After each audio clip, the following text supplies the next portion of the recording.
lo amas. Y eso es exactamente el problema. No de la manera en que duele una herida. De la manera en que duele una costumbre. Esa persona está tan integrada en tu sistema nervioso que ya no sabes dónde terminas tú y dónde empieza el vínculo. Te despiertas pensando en ella. No porque quieras, sino porque tu cerebro la convirtió en infraestructura. Eso no es romanticismo. Es neurociencia. Y entender lo que ocurre dentro de ti cuando te relacionas con alguien cambia todo. No solo cómo amas, sino por qué eliges a quien eliges, por qué repites los mismos patrones aunque no quieras, por qué ciertas personas te generan calma y otras te generan un estado de alerta constante que confundes con intensidad. Empieza por el principio. Por tu cerebro. Cuando conoces a alguien que te atrae, ya sea en términos románticos, de amistad profunda o de admiración genuina, tu cerebro libera una combinación de sustancias que no tiene parangón en ninguna otra experiencia humana. Dopamina, oxitocina, noradrenalina, serotonina. No en secuencia. Todas a la vez.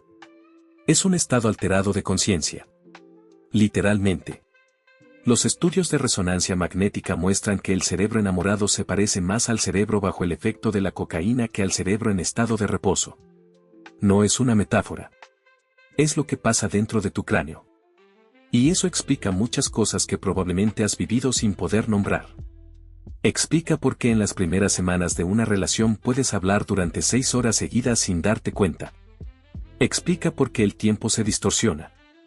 Explica por qué de repente tienes energía a las 2 de la mañana para escribir mensajes que nunca escribirías a esa hora para ningún otro motivo. Tu cerebro está en un estado de activación extraordinaria. Y tú lo interpretas como conexión. A veces lo es. A veces no. Aquí empieza la parte complicada. Tienes grabado en algún lugar muy profundo de ti un mapa. No un mapa de calles ni de territorios. Un mapa de vínculos. Lo construiste entre los 0 y los 5 años de vida, antes de tener palabras para describir lo que estabas aprendiendo. Aprendiste cómo funciona el amor. Cómo se da. Cómo se recibe. ¿Qué hay que hacer para que no desaparezca? ¿Qué significa cuando alguien se aleja? Ese mapa lo llevas contigo a cada relación que tienes. Los psicólogos lo llaman estilo de apego. Y aunque el nombre suena técnico, la realidad es simple. Hay personas que aprendieron que el amor es seguro, que está disponible, que no desaparece si cometes un error. Y hay personas que aprendieron lo contrario. Que el amor es condicional, intermitente, impredecible o directamente peligroso. Tú tienes uno de esos mapas. ¿Cuál es el tuyo? Piensa en cómo reaccionas cuando alguien que te importa no responde un mensaje durante 2 horas. ¿Qué pasa en tu cuerpo? ¿Hay tensión? ¿Empiezas a construir interpretaciones? ¿Asumes que algo está mal? ¿O simplemente sigues con tu día sin darle más vueltas? Esa reacción no es tu personalidad. Es tu mapa. Las personas con apego ansioso aprendieron que la presencia del otro es incierta. Que para mantener el vínculo hay que estar alerta, hay que demostrar valor constantemente, hay que anticiparse a las necesidades del otro antes de que las exprese. Viven en un estado de vigilancia suave pero constante. Monitorizan las señales. Analizan los tonos. Cuentan los minutos entre respuestas. No porque sean inseguros en términos de carácter, sino porque su sistema nervioso aprendió, hace muchísimos años, que prestar atención es sobrevivir. Las personas con apego evitativo aprendieron algo diferente. Aprendieron que depender de otros es arriesgado. Que la cercanía emocional tiene un costo. Que es más seguro resolver las cosas solo, mantener cierta distancia, no necesitar demasiado. Parecen independientes. A veces lo parecen tanto que ellos mismos creen que la intimidad simplemente no es para ellos. No es que no quieran conexión. Es que aprendieron a temerla. Y aquí ocurre algo fascinante y al mismo tiempo devastador.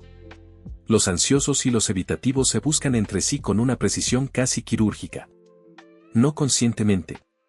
Pero el ansioso encuentra en el evitativo exactamente la dosis de incertidumbre que su sistema nervioso reconoce como familiar.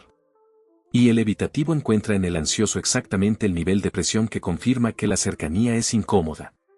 Cada uno activa en el otro su patrón más arraigado. Y los dos interpretan esa activación como química. La llaman intensidad. A veces la llaman amor. A veces es las dos cosas.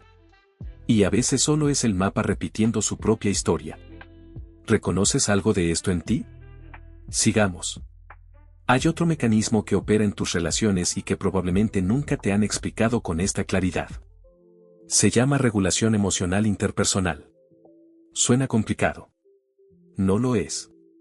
Significa esto: los seres humanos no regulamos nuestras emociones solos. Las regulamos en relación con otros. Desde que eres un bebé de semanas, tu sistema nervioso aprende a calmarse a través del contacto con otro sistema nervioso. La voz de tu madre. El calor de un abrazo. La presencia estable de alguien que no se va aunque llores. Eso no desaparece cuando creces. Cambia de forma, pero no desaparece. Sigues necesitando a otros para regularte. Y eso no es debilidad. Es biología. El problema aparece cuando usas a otra persona como tu único mecanismo de regulación. Cuando solo te sientes bien dentro de la relación. Cuando la otra persona se convierte en el regulador exclusivo de tu estado interno. Eso tiene un nombre. Se llama dependencia emocional. Y no se parece al amor aunque pueda sentirse igual. La diferencia es sutil pero crucial. Cuando amas a alguien desde un lugar estable, su presencia te suma. Cuando dependes de alguien desde un lugar vacío, su ausencia te resta. No es lo mismo querer estar con alguien que necesitar estar con alguien para no sentirte mal. Una relación construida sobre la segunda base no puede sostener el peso de dos personas. No porque el amor no sea real, sino porque le estás pidiendo a otro que sea algo que solo tú puedes construir por dentro. Esto es el punto donde muchas relaciones se rompen sin que ninguno de los dos entienda muy bien por qué. Llevan meses, quizás años. Había algo genuino al principio. Pero en algún momento uno de los dos empezó a cargar con más peso del que puede sostener. El otro empezó a sentirse presionado sin saber exactamente por qué. Las conversaciones que antes eran fáciles ahora tienen una densidad extraña. Hay cosas que no se dicen. Hay necesidades que se expresan de manera indirecta, a través del silencio, del distanciamiento, de la irritación que no tiene nombre. Y los dos están confundidos. Porque los dos sienten que hacen lo que pueden. Y los dos tienen razón. El problema no es la voluntad. El problema es que nadie les enseñó esto. Nadie les enseñó que la comunicación en una relación no es solo hablar. Es crear un espacio donde el otro pueda decir lo que le cuesta sin que eso genere una crisis. Es la diferencia entre escuchar para responder y escuchar para entender. Es aprender a distinguir cuando lo que sientes es una reacción al presente y cuando es el mapa del pasado hablando por ti. Hay una investigación que lleva décadas estudiando que hace que algunas relaciones sobrevivan y otras no. El psicólogo John Gottman, después de observar a miles de parejas durante años, identificó 4 patrones de comunicación que predicen con una precisión del 91% si una relación va a terminar. Los llamó los 4 jinetes. No te los presento como datos. Te los presento como espejos. El primero es la crítica. No el desacuerdo, sino el ataque a la persona. No decir esto que hiciste me afectó, sino decir eres así, siempre has sido así, esto demuestra lo que eres. La diferencia entre los dos enunciados es la diferencia entre hablar de una conducta y atacar una identidad. El segundo es el desprecio. La mirada, el tono, el gesto que comunica que el otro vale menos. Que sus emociones son exageradas. Que sus preocupaciones son pequeñas. El desprecio es el predictor más potente de ruptura que encontró Gottman en toda su investigación. Más que los gritos. Más que las peleas. Una sola mirada de desdén puede hacer más daño que una discusión de 2 horas. El tercero es la actitud defensiva. Responder a una queja con una contraqueja. Convertir cada conversación difícil en un juicio donde los dos son al mismo tiempo fiscal y acusado.